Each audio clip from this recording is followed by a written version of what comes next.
Nitumie nafasi hii kwa wazazi kwa pongezeni tena kwa mara nyingine, kwa wale ambao wamefika umri na wakajiandikisha.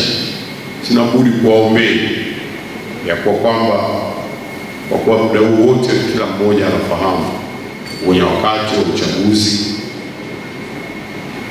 na kwa hiyo ni vizuri kila ambaye amejiandikisha aende ajitokeze kwenda kutimiza haki yake ya kupiga kura, kumchagua kiongozi anayemtaka.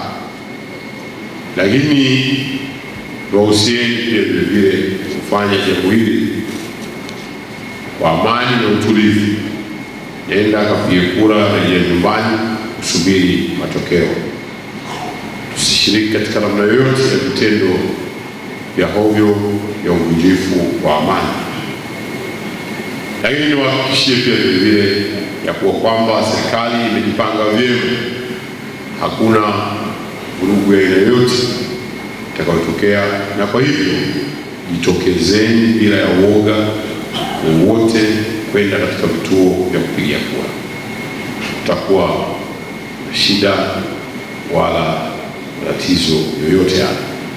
Tunafahamu wakwatu wangetamani sana watu waogope, kwa kuwa watu wana polisi wakipita. Polisi kupita ni kazi yao ya kila siku. Hata sasa ukitoka hapo nje polisi utawakuta wako.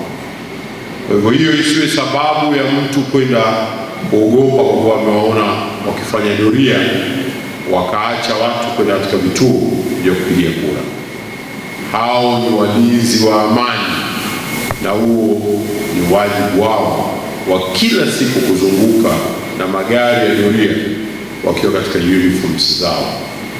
Lisiwe hilo ni tatizo la kufanya watu waache kwenda kujitokeza kupiga kura, labda kwa hofu kwa polisi wanapita.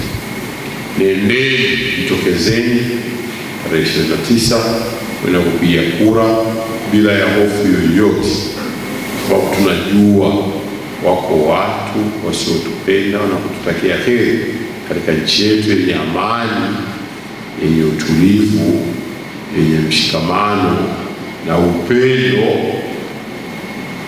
isiyo na ubaguzi.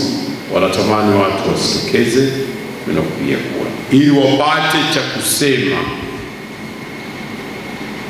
Tunawaombeni shida, familia zote, watu wote, kila mmoja mwenye kupata nafasi, kwa yule mwenye haki ya kupiga kura awajibike kwenda kujitokeza kupiga kura. Baada ya kusema haya, ninawatakia kila la heri wote walioshiriki katika jambo hili kubwa na zuri, na inshallah katika lile ambalo kiongozi wetu amelifanya la kuwachangia watoto wetu hawa 7 wanaokwenda kujazwa maarifa ili waje kupata kuisaidia nchi yetu. Tutaendelea kuwasiliana na wahusika ili kusudi taratibu zifuatwe na kuweza kukamilisha jambo hili. Assalamu alaikum wa rahmatullahi ta'ala wa barakatuh.